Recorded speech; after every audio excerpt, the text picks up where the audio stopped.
Oceans cover about 71% of the Earth's surface and contain 97% of the Earth's water. Much marine debris is suspended in gyres. The North Pacific subtropical gyre circulates clockwise in a slow spiral. Debris drifts around the ocean like jellyfish, moving wherever the wind and currents take it.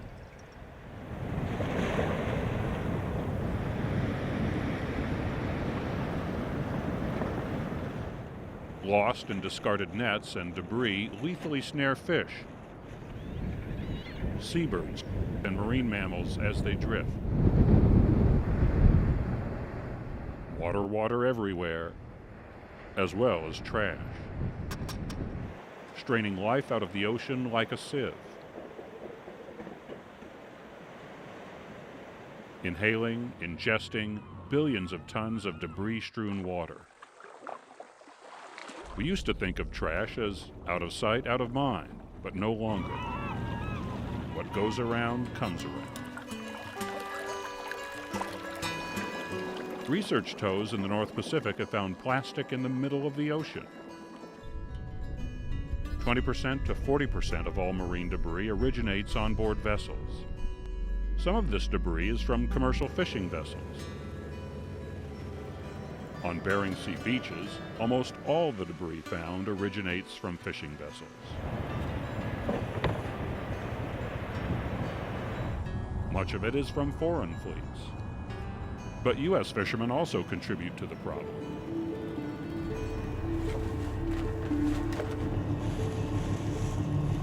Hey, grab that bag. Fishing debris includes lost or discarded nets and lines, plastic bottles and bags, cigarette butts and lighters, gloves, buoys, floats, and strapping bands. The North Pacific is largely a healthy ecosystem that supports strong fisheries, but marine debris is a threat to you and your livelihood in 8 different ways.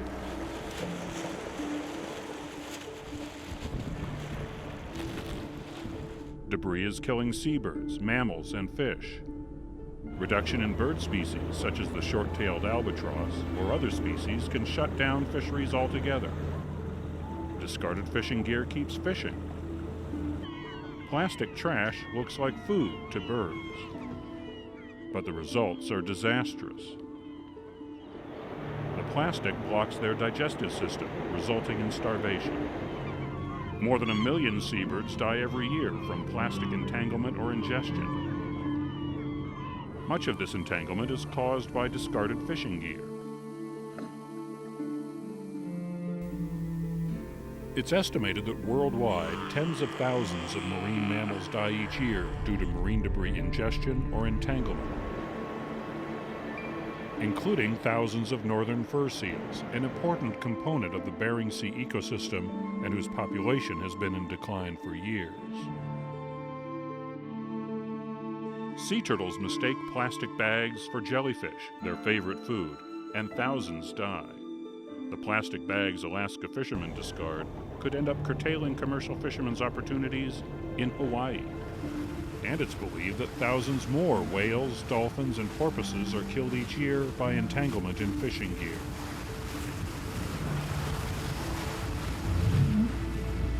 The population of eastern North Pacific right whales is so small that only 200 are estimated to be alive. Imagine what would happen to your fishery if your fishing debris killed a Pacific right whale.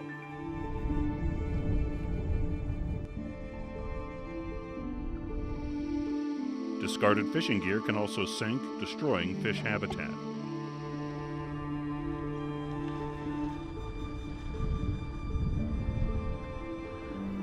Plastic comprises 60 to 80% of all ocean debris and attracts toxins. Toxins in your resource can hurt your market.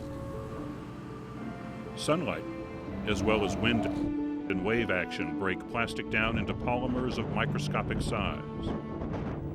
Small marine organisms ingest the microscopic polymers, which in turn block the intestinal tracts of larger prey that eat the small creatures.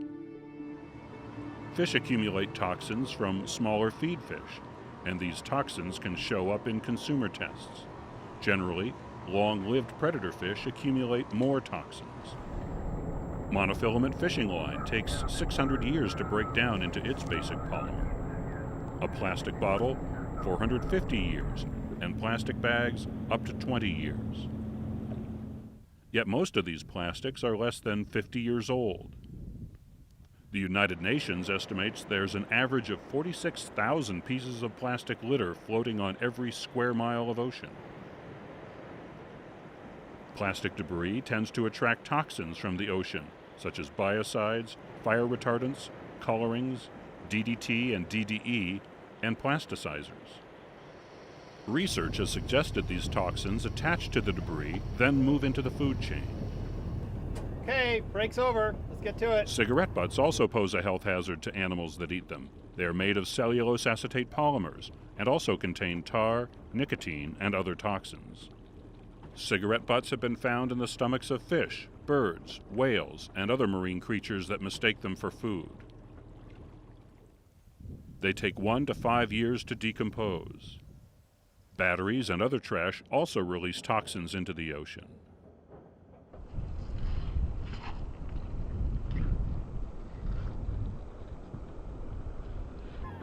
A study on great shearwaters revealed that PCBs in the tissue of these seabirds were derived from ingested plastic debris. Fishing and subsistence families in Alaska eat a lot of seafood, birds, and game. Research has suggested that toxins from plastics can be passed along to humans through the food they eat. We think a lot about residue from pollution in farmed food. The same might be true for the wild seafood we eat. Don't tug.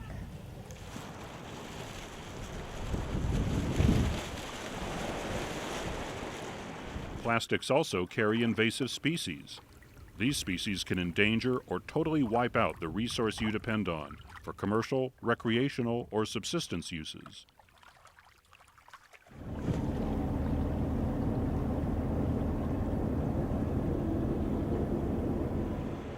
Debris can foul propellers or gear. In a survey of fishermen in Oregon, 58% had experienced vessel problems due to plastic marine debris. The average repair was over $2,700. Lines and nets fouling a prop. Plastic sucked into an intake. If these things happen at an inopportune time and weather, you can find yourself in danger in a hurry. 68. In 2005, collisions with floating and submerged objects caused 269 boating accidents, resulting in 15 fatalities, 116 injuries, and $2.9 million in property damage. No one wants to be looking behind themselves to prevent being caught throwing trash overboard. Hey, don't throw that over the side. If I catch you doing that again, you're off the boat. It's illegal to dump any plastic in any waters. The fines for this can be as much as $50,000 and up to 6 years in jail. Also, there are civil penalties of up to $25,000 for each day of violation. Vessels over 26 feet must display a placard stating the international limits of tossing debris overboard.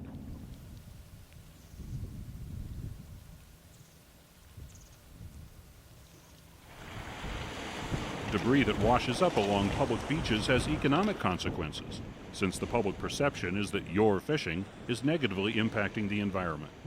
It's also ugly and dangerous to animals and people.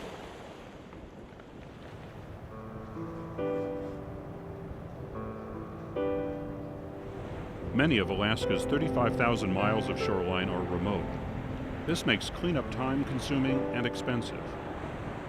People and gear must be hauled to remote locations.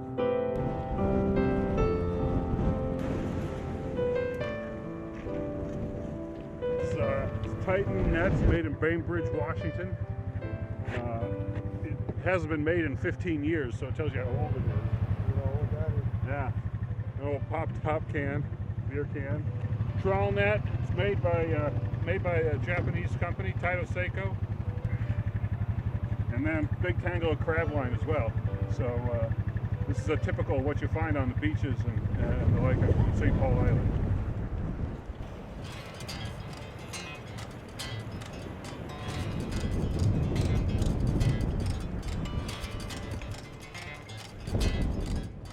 debris is difficult to remove.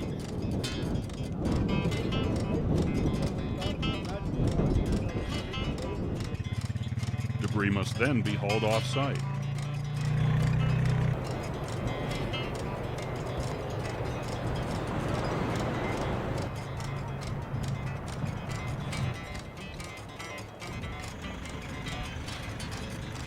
Debris then becomes a burden on the landfills of small nearby communities.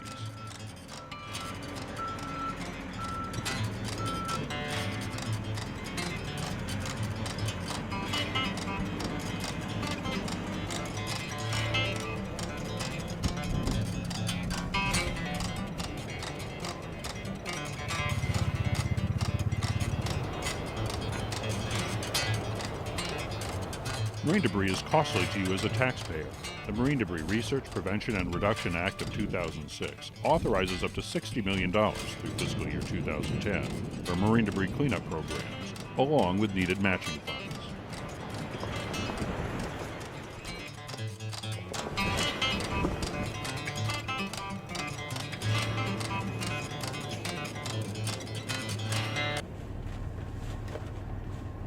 Institute a zero-tolerance policy on board. Never discard fishing line, styrofoam, plastics, cigarette butts, or any other trash into the water.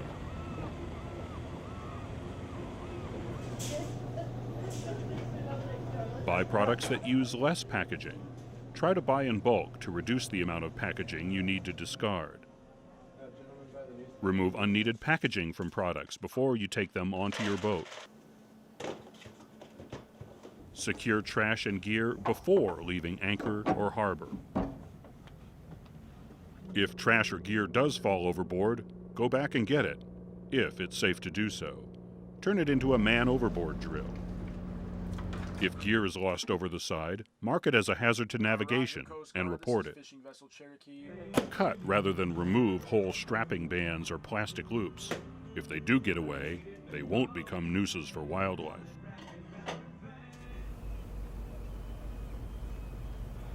Take all discards and trash to shore. Keep plenty of garbage bags aboard. Discard full ones at the marina dumpster or in your home rubbish. Recycle whatever you can.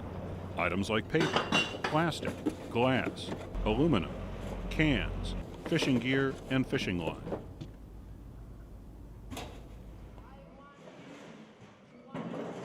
Don't just make an ocean trashing problem a landfill problem. If you live in a port without recycling, help start a program.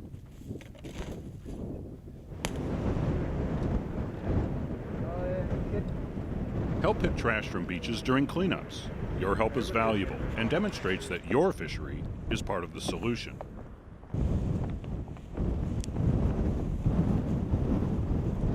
The Marine Conservation Alliance Foundation supports local efforts in Alaska with NOAA grants and private donations with an emphasis on derelict fishing gear. The MCA Foundation's efforts have resulted in the removal of hundreds of tons of debris from the Bering Sea to southeast Alaska.